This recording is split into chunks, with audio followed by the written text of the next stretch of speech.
ஓம் சாந்தி. 26/3/2025 சாகார முரளி. இன்று சிவ பகவான் கூறுகிறார், இனிமையான குழந்தைகளே, நீங்கள் தந்தையின் கையை பிடித்திருக்கிறீர்கள். குடும்ப விவகாரங்களில் இருந்தாலும் தந்தையை நினைவு செய்து செய்து தமோ பிரதானத்திலிருந்து சதோ பிரதானமாக ஆகி விடுவீர்கள். கேள்வி: குழந்தைகளாகிய உங்களுக்குள் எந்த உற்சாகம் இருக்க வேண்டும்? இதய சிம்ஹாசனத்தில் அமர்பவர் ஆகுவதற்கான விதி என்ன? பதில்: ஞானக்கடல் தந்தை தினமும் நமக்கு ஞான ரத்னங்களின் தட்டுகளை நிரப்பி நிரப்பி கொடுக்கிறார் என்ற உற்சாகம் சதா இருக்க வேண்டும். எந்த அளவிற்கு யோகத்தில் இருப்பீர்களோ அந்த அளவிற்கு புத்தி தங்கமாகிக் கொண்டே போகும். இந்த அழியாத ஞான ரத்தினங்கள் தான் கூடவே வருகிறது. இதய சிம்ஹாசனத்தில் அமர்பவர் ஆக வேண்டும் என்றால் தாய் தந்தையை முழுமையாக பின்பற்றுங்கள். அவருடைய ஸ்ரீமத் படி நடந்து மற்றவர்களையும் தனக்கு சமமாக ஆக்குங்கள். ஓம் சாந்தி. ஆன்மீக குழந்தைகள் இப்போது எங்கு அமர்ந்திருக்கிறீர்கள்? ஆன்மீக தந்தையின் பல்கலைக்கழகம் அல்லது பாடசாலையில் அமர்ந்திருக்கிறோம் என்று சொல்வீர்கள். நாம் ஆன்மீக தந்தையின் முன்னால் அமர்ந்திருக்கிறோம் என்பது புத்தியில் இருக்கிறது. அந்த தந்தை நமக்கு படைப்பினுடைய முதலிடை கடையின் ரகசியத்தை, அதாவது பாரதத்தின் எழுச்சி மற்றும் வீழ்ச்சி எப்படி நடக்கிறது என்பதை புரிய வைக்கிறார். பாரதம் தலைகிரீடமாக இருந்தது. பிறகு அதை வெற்றி கொண்டது யார்? ராவணன். ராஜ்யத்தை இழந்ததும் வீழ்ச்சி ஏற்பட்டது. நம்முடைய ஆன்மீக தந்தை நமக்கு கற்பித்துக் கொண்டிருக்கிறார் என்பதை குழந்தைகளாகிய நீங்கள் தெரிந்திருக்கிறீர்கள். ஆன்மீக தந்தையின் கரத்தை நாம் பிடித்திருக்கிறோம். நாம் குடும்ப விவகாரங்களில் இருந்தாலும் நாம் சங்கம யுகத்தில் இருக்கிறோம் என்பது புத்தியில் இருக்கிறது. தூய்மையற்ற உலகத்திலிருந்து நாம் தூய்மையான உலகத்திற்கு செல்கிறோம். கலியுகம் தூய்மையற்ற யுகம், சத்யுகம் தூய்மையான யுகமாகும். அதாவது இந்த பாயிண்ட் இன்று ஃபுல் டே நினைவில் இருந்ததுன்னா நல்ல முயற்சி செய்யலாம். முயற்சி நல்லா இருக்கும்.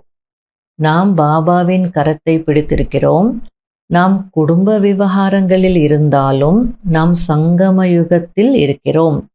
அப்போ நீங்கள் குடும்பத்தில் இருந்தாலும் சங்கம யுகத்தில் இருக்கிறோன்ற நினைவு இருந்ததுன்னா சங்கம யுகத்தில் பாபா குழந்தையாகிய நான் எப்படி இருக்கணுமோ அப்படி நான் இருப்பேன். என்ன செய்யணுமோ அதை தான் செய்வேன். எப்படி நினைக்கணுமோ அதை தான் நினைப்பேன். ஆகையால் இது புத்தியில் இருக்கணும் அப்படின்றார். அதே நேரத்தில் தூய்மையற்ற உலகத்திலிருந்து தூய்மையான உலகத்திற்கு சென்று கொண்டிருக்கிறேன் அந்த நினைவு இருக்கும் போது அந்த தூய்மையான உலகம்தான் நம்ம கண் முன்னாடி இருக்கும்.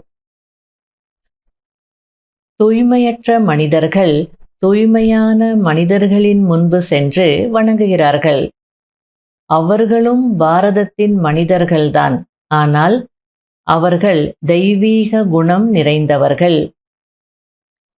இப்போது நாமும் தந்தையின் மூலம் அப்படிப்பட்ட தெய்வீக குணங்களை தாரணை செய்து கொண்டிருக்கிறோம் என்பதை குழந்தைகளாகிய நீங்கள் தெரிந்திருக்கிறீர்கள். சத்யுகத்தில் இந்த முயற்சி செய்ய மாட்டீர்கள். அங்கு இருப்பதோ பிராலப்தம், அதாவது இங்கு செய்த முயற்சியின் பலன். அதாவது சத்யுகத்திலே தேவதைகள் தெய்வீக குணங்கள் நிறைந்தவர்களாக இருக்கிறாங்கன்னா அவங்க அங்கே போய் அந்த முயற்சி செய்யலை.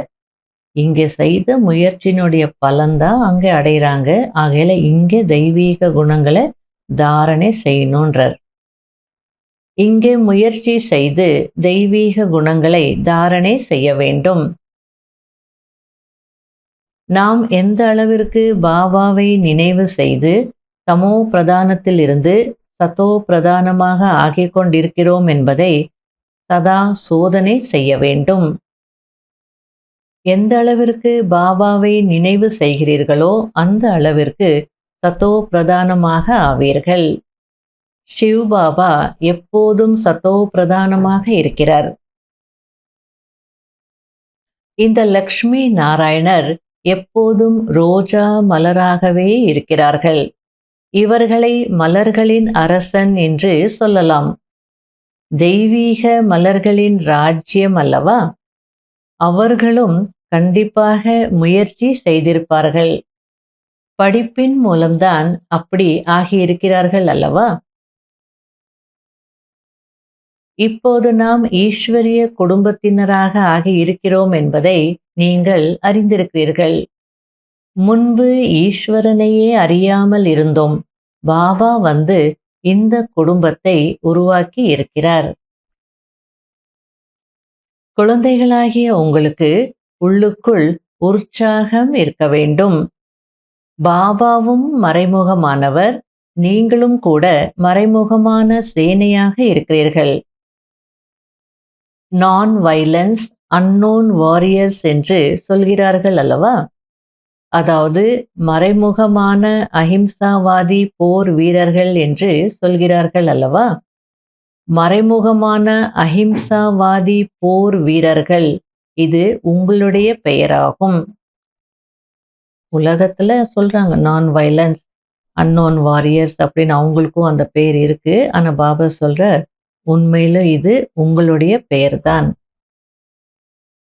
அனைத்தையும் விட முதல் ஹிம்சை இந்த காம விகாரம் ஆகும். இதுதான் முதல் இடைக்கடை துக்கம் கொடுக்கிறது. எனவேதான் ஹே பதித்த பாவனா, தூய்மையற்ற எங்களை தூய்மையாக்குங்கள் என்று சொல்கிறார்கள். தூய்மையான உலகத்தில் ஒருவர் கூட தூய்மையற்றவர்கள் இருக்க முடியாது. தேகதாரிகளாகிய தங்களுக்குள் அன்பு வைக்காதீர்கள் என்று பாபா எவ்வளவு புரிய வைத்திருக்கிறார். அதாவது உங்களுக்குள்ள தேகதாரிகளுடன் அன்பு இருக்கக்கூடாது அப்படின்றார். அப்படின்னா பற்று இருக்கக்கூடாது, அந்த தேகத்தின் கவர்ச்சியில வரக்கூடாது, ஃபெமிலியாரிட்டியில வரக்கூடாது, அல்லது வேற ஏதாவது ஈர்ப்பிலும் வரக்கூடாது. ஒரு பாபாவிடம்தான் அன்பு வைக்க வேண்டும். எந்த ஒரு தேகதாரியிடமும் அன்பு வைக்க கூடாது, நேசம் கொள்ளக்கூடாது. சில நேரங்கள்ல பெருசா ஈர்ப்போ கவர்ச்சியோ பற்றோ எதுவுமே இருக்காது. ஆனா ஏதோ பிடிக்குது, அவங்க கிட்ட எல்லாமே ஷேர் பண்ணுவாங்க. அப்ப கடைசியில அந்த சம்ஸ்காரம் என்ன ஆயிடும்னா, ஏதாவது பிரச்சனை வந்ததுன்னா பாபா கிட்ட ஷேர் பண்ண மாட்டாங்க, அவங்களுக்குள்ளே ஷேர் பண்ணுவாங்க. மனிதர்கள் மனிதர்கள் தானே, எந்த அளவிற்கு அவங்க அன்பா இருப்பாங்க சொல்ல முடியாது. நீங்க ஷேர் பண்ணீங்கன்னா அவங்க மற்றவங்களுக்கு சொல்றதுக்கும் வாய்ப்பு இருக்கு, பிரச்சனை பெருசாகிறதுக்கும் வாய்ப்பு இருக்கு. அல்லது அவங்க கிட்ட ஷேர் பண்றதுனால அவங்க மீது அன்பு இருக்கும், அவங்க ஞாபகம் வரும். அந்த நேரத்துல சரீரத்தை விட வேண்டியதாக இருந்தா எந்த நிலைக்கு போவாங்க? ஆகையால உங்களுக்குள்ள அன்பு இருக்கக்கூடாதுன்னா அந்த பற்று, பாசம், ஈர்ப்பு, அதுதான் சொல்றார். மற்றபடி ஒவ்வொரு முரளியில பாபா என்ன சொல்றார்? நீங்க ஒரு தந்தையின் குழந்தைகள், சகோதர சகோதரிகள் அல்லது சகோதரன் சகோதரர்கள். ஆகையால உங்களுக்குள்ள ஆன்மீக அன்பு இருக்கணும் தானே சொல்வார். உங்களுக்குள்ள அன்பாக நீங்க நடந்துக்கணும் அப்படின்னு சொல்றார். அது வேற கான்டெக்ட்ல சொல்றார். ஆனா இந்த இடத்துல பாபா என்ன புரிய வச்சிட்டு இருக்கிறார்? எந்த தேகதாரியின் மீதும் நமக்கு எந்த விதமான அட்டாச்மெண்ட்டும் இருக்கக்கூடாது. அப்ப வேற என்ன செய்யணும்? யாராவது ஒருத்தர் இருக்கணும் தானே. தேகம் இல்லாமல் விசித்திரமாக இருக்கும் தந்தையிடம் அன்பு வைக்க வேண்டும். பாபா எவ்வளவு புரிய வைக்கிறார், இருந்தாலும் புரிந்து கொள்வதே இல்லை.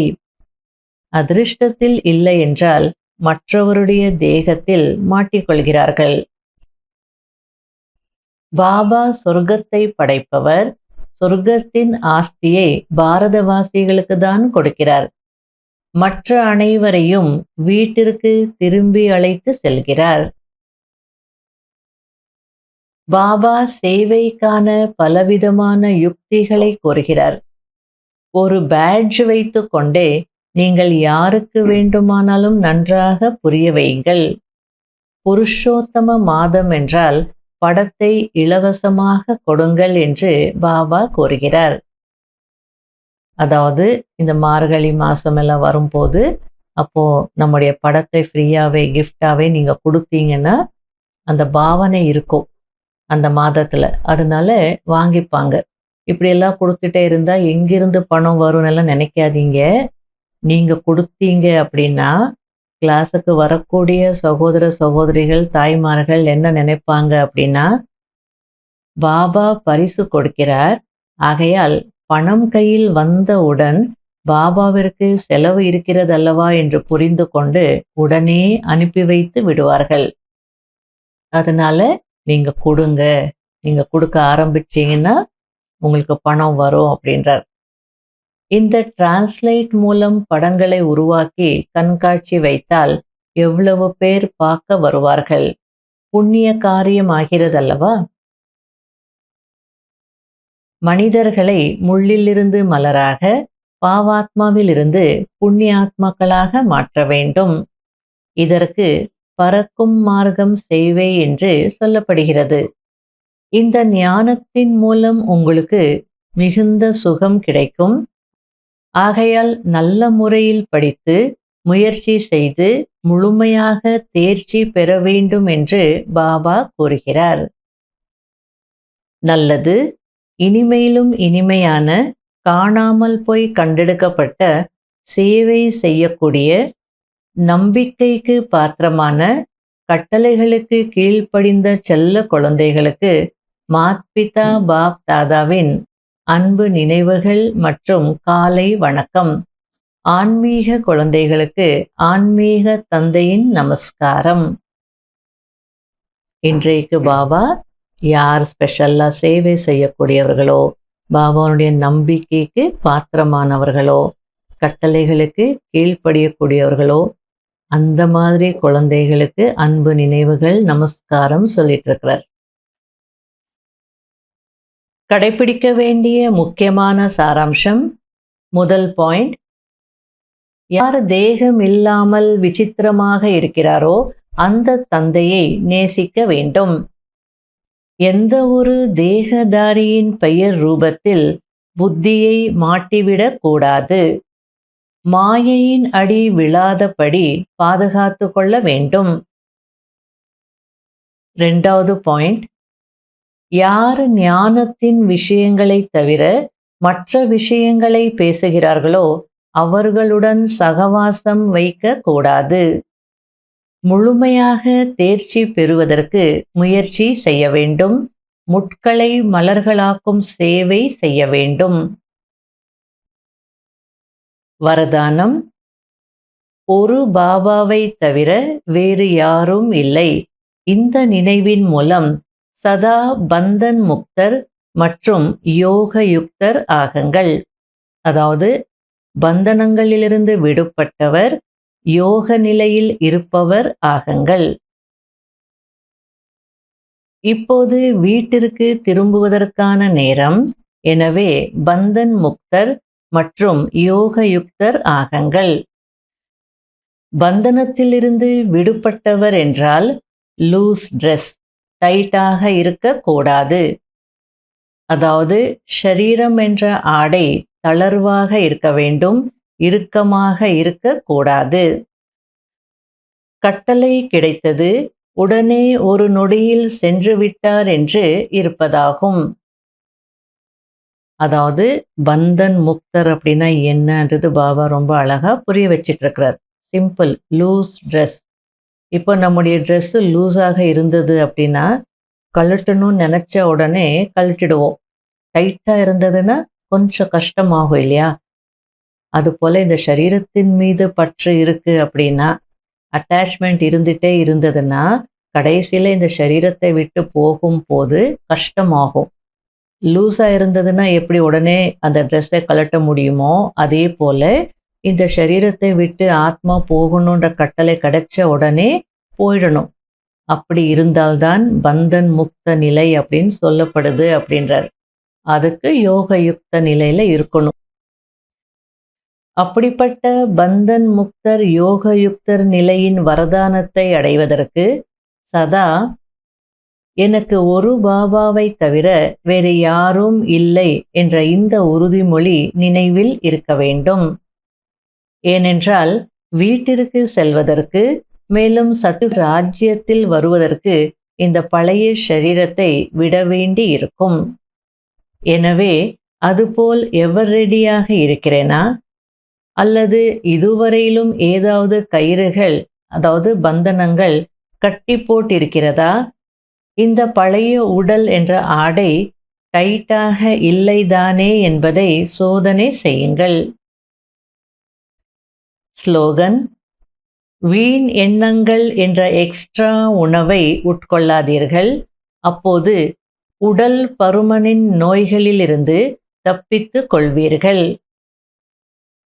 அதாவது உலகத்துல கூட சரீரத்தினுடைய வெயிட் அதிகமாக இருந்ததுன்னா, ஒபேசிட்டின்னு சொல்லுவாங்க, பருமன் அல்லது ஓவர் வெயிட் இருந்தது அப்படின்னா, அந்த ஓவர் வெயிட்னால பல பிரச்சனைகள் வருது, வியாதிகள் வருது அப்படின்னு சொல்றாங்க. ஹார்ட் ப்ராப்ளம்ஸ் வருது, பிளட் ப்ரெஷர் வருது, சுகர் வருது, மூட்டு வலி வருது, இன்னும் நிறைய ப்ராப்ளம்ஸ் இருக்கு. ஆகையில டாக்டர்ஸ் என்ன சொல்றாங்கன்னா, முதல்ல வெயிட்டை குறையுங்க, டயட் பண்ணுங்க அப்படின்றார். அதே போல பாபா உங்க மனதை வெயிட் ஆக்காதீங்க, டயட் பண்ணுங்க, எக்ஸ்ட்ரா உணவை உங்க மனதிற்கு கொடுக்காதீங்க, எக்ஸ்ட்ரா எண்ணங்கள் கொடுக்காதீங்க. ஏன்னா எண்ணங்கள் தானே மனதின் உணவு. ஆகையில ஓவர் திங்க் பண்ணாதீங்க, வீண் எண்ணங்களை உருவாக்காதீங்க. அப்போ நீங்க அந்த மன நோய்களிலிருந்து தப்பித்து கொள்வீர்கள் அப்படின்றார். மூட் அவுட் ஆகிறது, டிப்ரெஷனு, மனம் உடைந்து போகிறது, மனச்சோர்வு அடைகிறது, ஊக்க உற்சாகம் இல்லாமல் இருப்பது, அதிலிருந்தெல்லாம் நீங்க தப்பிச்சுப்பீங்க. அவ்யக்த சமிகை: பாபாவிற்கு அனைத்தையும் விட பெரியதாக தோன்றுவது உண்மை. எனவே பக்தியில் கூட காட் இஸ் ட்ரூத், கடவுள் சத்தியமானவர் என்று சொல்கிறார்கள். இறைவனுக்கு அனைத்தையும் விட பிரியமானது உண்மையாகும். ஏனென்றால் யாரிடம் உண்மை இருக்கிறதோ அவரிடம் சுத்தமும் இருக்கும். அவர்கள் சுத்தமாகவும் தெளிவாகவும் இருப்பார்கள். அதாவது சில நேரங்கள்ல இவங்க உண்மையா இருப்பாங்க அப்படின்னு சொல்றதுக்கு சுத்தமாக இருப்பாங்க அப்படின்னு சொல்லுவாங்க. அவங்க கை சுத்தம் அப்படின்னு சொல்லுவாங்க. அவங்க வாய் சுத்தம் அப்படின்னு சொன்னால் அவங்க பொய் பேச மாட்டாங்க, உண்மையாக இருப்பாங்க. கை சுத்தம் அப்படின்னா அவங்க எதுவுமே திருட மாட்டாங்க, நம்பிக்கைக்கு பாத்திரமானவர்களாக உண்மையாக இருப்பாங்கன்னு அர்த்தம். இங்கிலீஷில் கூட க்ளீன் ஹேண்ட்ஸ் அப்படின்வாங்க. அப்படின்னா அவங்க லஞ்சம் வாங்க மாட்டாங்க, தவறு செய்ய மாட்டாங்க அப்படிலாம் சொல்லுவாங்க. Cleanliness is next to godliness சொல்லுவாங்க. இறைவனுக்கு பிடிச்சது உண்மை. உண்மையாக இருக்கக்கூடியவர்கள் சுத்தமாகவும் இருப்பாங்க, கிளீனாக இருந்தால் கிளியராகவும் இருப்பாங்க. எனவே உண்மையின் விசேஷ தன்மையை ஒருபோதும் விடாதீர்கள். சத்தியத்தின் சக்தி ஒரு லிஃப்டினுடைய வேலையை செய்யும். ஓம் சாந்தி.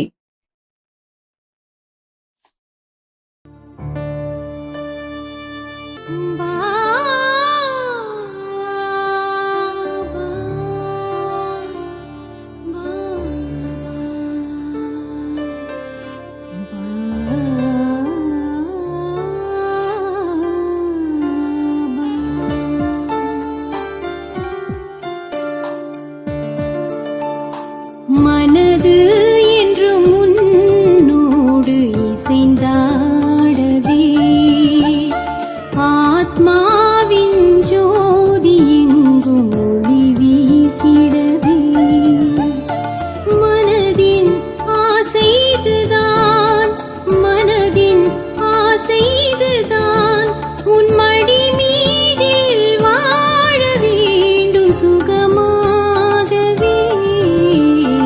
மனது என்றும் உன்னோடு இசைந்தாடவே.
என்றும்